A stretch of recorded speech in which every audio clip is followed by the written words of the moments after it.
next one comes from the Seagull Wifey, and she asks, how do you handle having a godly relationship in an unholy and secular world? Well, where are my books? Okay, so I handle it by finding as much resources and information from other people who have done this before me possible. So I've read this book, well actually my boyfriend and I read this together. It's called A Love That Lasts by Jefferson and Alyssa, and it just is phenomenal. It tells you like lots of tips, tricks, and like, not tips and tricks, it really just gives you wisdom and insight into how to date godly, like what boundaries to set, what things to look out for, how to, like what's okay and not okay in guarding your heart and opening up and like that type of stuff, which was phenomenal.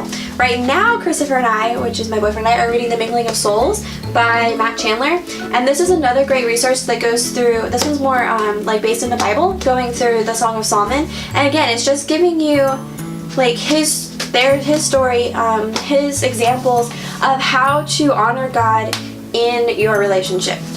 Because if you really think about it, like the whole relationship in marriage is just to be an example of God's love and God in the church. So the whole point of us dating and getting married and engaged and like having like a family is to just reflect Christ. So we really just need to look to the Bible. And then I'm also reading this one, which is by myself, which is called Boundaries in Dating. And again, it's just giving you biblical standpoints of how to date biblically. So I personally find resources in books. Oh, another one is Chasing, it's a blue cover. It's called Chasing Something. It's a really good resource. I forget the name of that book. Anyways, so I handle having a godly relationship in an unholy and secular world by finding godly and biblical resources to give me insight into what I need to be looking for, what I need to watch out for, and what I should be doing. Next one comes from Sierra Jane 00, or Janae, and she asks, do you get asked out by any other guys? And if so, how did you tell them no without hurting their feelings? Yes, okay, so this is a really hard one because you have to be careful. Like, as a sister in Christ, I don't want to hurt my brothers in Christ's feelings, but there's like several ways I can hurt their feelings. So there's the way of just saying like straight up no, like nope, you ain't good enough, you don't know, no, we're not gonna match. Like, there's a way to do that. Then there's the other way of like entertaining the idea and talking to them and leading them on, which leads to more heartbreak later because they were like, you talked to me, you hung out with me, you got coffee with me, and then you stopped talking to me. What the crap? Like, what is your problem? So like that's another bad one. And then there's just like where you ignore them, and that's not nice either. So I'm gonna go back to my point earlier, which is honesty is the best policy. And you really just have to like build your self-confidence up and be like, okay, I'm gonna say the hard words and I'm just gonna pray before and during and after that God uses it for his glory and not like because it's bad. And you just have to tell him, hey, I really like you as a friend and I enjoy your friendship, but I'm not looking for anything more. So like there's nice ways to state like, hey dude, you're great as a guy, but not my guy. And that's just pretty much what you have to do to the person, but be really nice about it. So I hope that answers your question there. Okay, next question from Hope Ellison. How do you maintain God as the center of your relationship? Do you do a devotion? If so, have any recommendations?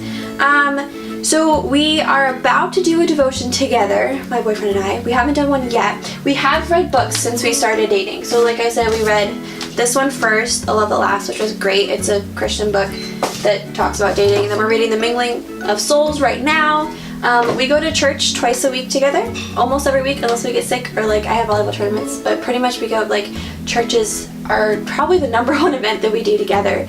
Besides, like, I don't know, that's pretty much it. Like, we do plan big things, like for 6 months we went to dinner and went to Universal, but like church is like our main like get together. So yeah, do church, read things together, and pray together. We have to, like, him and I don't pray enough together and we need to pray more together, but like that I've heard is a really, really big one that's really great. Next one, AlleyCat1212. How can you tell the difference between love and just infatuation in a relationship?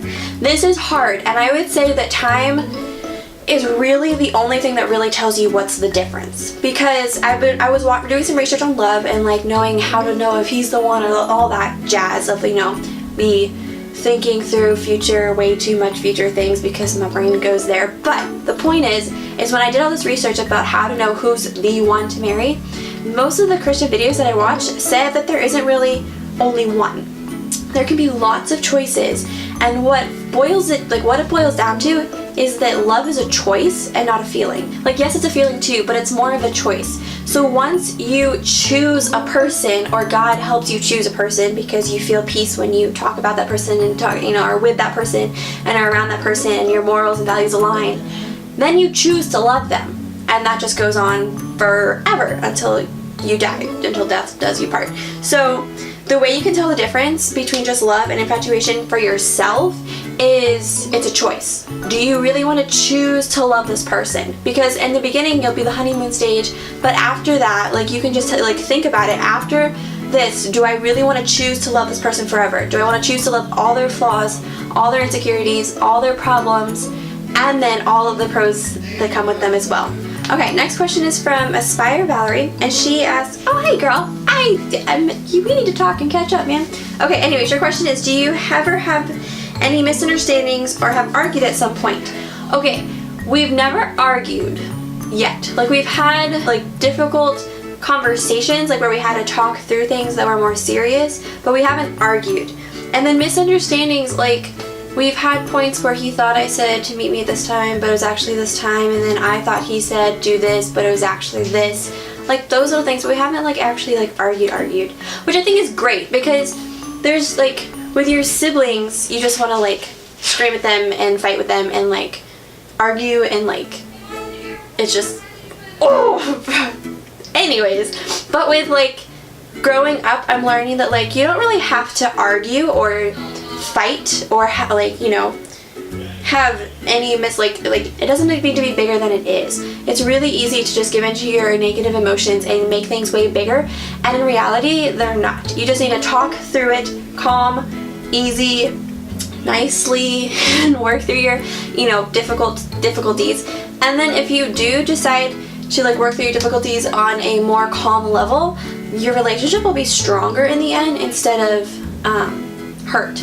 So yeah, we don't, not really, but if we did, like, I think we both would decide to be more kind and to choose each other over the argument, and we would choose to work through it calmly and like apologize and be humble versus blowing it up. Okay, last question comes from Celeste XOXO. She asks, what would you recommend for boundaries and staying pure in a relationship and things like that? Can I be in your video? Yeah, come say hi, man. You sure? Yeah. I'm not like interrupting or anything. Oh, definitely not. But I could be like a part of it. For sure.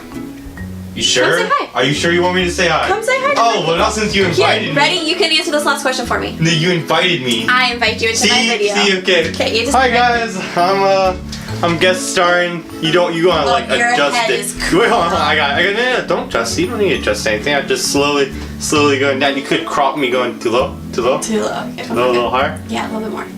Okay, right there. Is this Annabelle height? Yeah. Alright, ask me the question. The question is, what would you recommend for boundaries and staying pure in a relationship and things like that?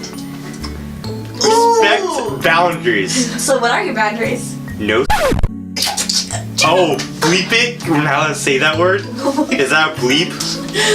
Oh my god. Can you bleep it out? Yeah. Okay. This is great. Yeah, so no, don't do that. It says in the Bible. Okay. Don't do that. Before marriage. Before marriage. Yes. Because we like kids. After you're married. Right. Boundaries. You're welcome, guys. Okay, guys, thanks for watching. I hope that these helped you out a little bit and that you get some type of wisdom from all that. If you have any more questions, leave them down below or on my Instagram, or look out for like when I ask for questions on my Instagram, because I love answering them and making these videos. They're super fun. Do you have anything to add? Y'all are welcome for showing here. I would like to thank my sponsors real quick. Oh my gosh. No, I need to. Here. Team Kiefer. I want to thank my sponsors, Team Kiefer and Millennium Golf Discs. You guys are amazing for helping me out. Okay. Bye, guys. Okay. See you later, guys. You're welcome. I make your stuff interesting.